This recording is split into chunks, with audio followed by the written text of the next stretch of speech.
চক্ৰ বিষয়াৰ কাৰ্যালয়ত দুৰ্নীতি ৰোধ কৰিবলৈ নগাঁও জিলা আয়ুক্তৰ বৃহৎ সিদ্ধান্ত। একেদিনাই ৰদ বদল নগাঁও জিলাৰ 138 গৰাকী লাটমণ্ডল। একাংশ লাটমণ্ডলৰ বিৰুদ্ধে আছে দুৰ্নীতিৰ অভিযোগ। দীৰ্ঘদিনে একেটা কাৰ্যালয়ত থাকি দুৰ্নীতিৰ সাম্ৰাজ্য গঢ়ি তোলাৰ অভিযোগ আছে একাংশ লাটমণ্ডলৰ বিৰুদ্ধে। 28 বছৰ পৰ্যন্ত একেটা কাৰ্যালয়ত চকী খামুচি ৰখাৰ অভিযোগ আছে একাংশ লাটমণ্ডলৰ বিৰুদ্ধে। অৱশেষত জিলা আয়ুক্ত দেৱাশীষ শৰ্মাই গ্ৰহণ কৰিলে বৃহৎ সিদ্ধান্ত। জিলাখনৰ আটাইকেইটা চক্ৰ বিষয়াৰ কাৰ্যালয়ৰ লাটমণ্ডলক কৰা হৈছে ৰদ বদল। জিলা আয়ুক্তৰ সিদ্ধান্তক ৰাইজৰ আদৰণি। আমি যোৱা 1.5 মাহে বহুতো তেনে অভিযোগ পাইছোঁ যে এজন সাধাৰণ নাগৰিক এনেকুৱা আছে, বৃদ্ধ বিধৱা মহিলা পৰ্যন্ত আছে, যিসকলে সাধাৰণ তেওঁলোকৰ কিবা মাটিৰ কাম কিবা দালাল চক্ৰ সোমাই যায় বা কেতিয়াবা কিবা কাৰণবশতঃ তেওঁলোকৰ কাম নহয়।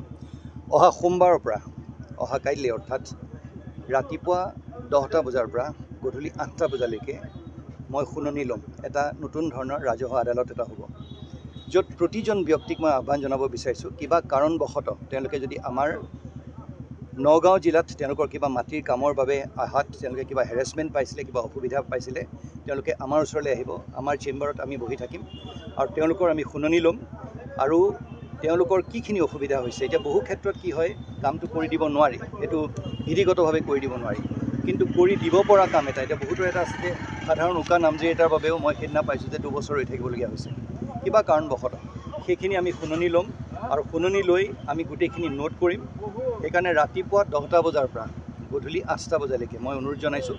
মাজত যদি আমাৰ কিবা চৰকাৰী কাম থাকে আমি যাব লাগিব, কিন্তু অহা এমাহলৈ আমি ৰাইজক লগ ধৰিম আৰু তেওঁলোকৰ যিখিনি মাটিৰ বা ৰাজহ দিশত যদি তেওঁলোকৰ কিবা অসুবিধা হৈছে, কিবা এনেধৰণৰ অসুবিধা তেওঁলোকে পাইছে য'ত তেওঁলোকক হ'বলগীয়া কাম এটা বিধিগতভাৱে হ'বলগীয়া কাম এটা কোনোবাই ৰখাই থৈছে, সেইখিনি আমি শুনিম আৰু সোনকালে আমি কৰি দিয়াৰ ব্যৱস্থা কৰিবলৈ চেষ্টা কৰিম।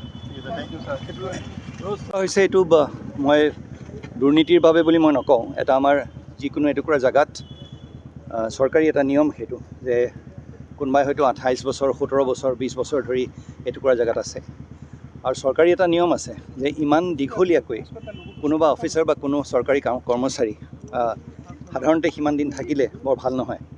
সেই তাৰ বাবে এটা গতানুগতিক এটা চৰকাৰী যোনটো নিয়ম হয়। আপুনি এটা কথা ঠিকেই কৈছে যে মই সকলোকে কেতিয়াও এষাৰ কথা মই ক'ম যে সকলোকে মই কেতিয়াও ব্লেম নকৰোঁ। মই অভিযোগ কিন্তু কিছুমানৰ বিৰুদ্ধে খুব গুৰুত্বপূৰ্ণ খুব ডাঙৰ অভিযোগ আছে।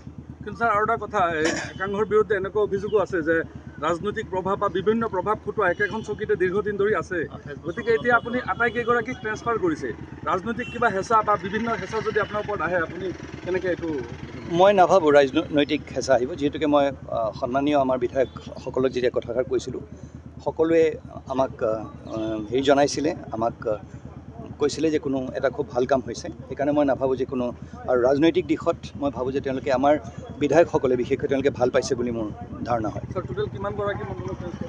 গোটেইখিনি আমাৰ 145 গৰাকী 46 গৰাকী।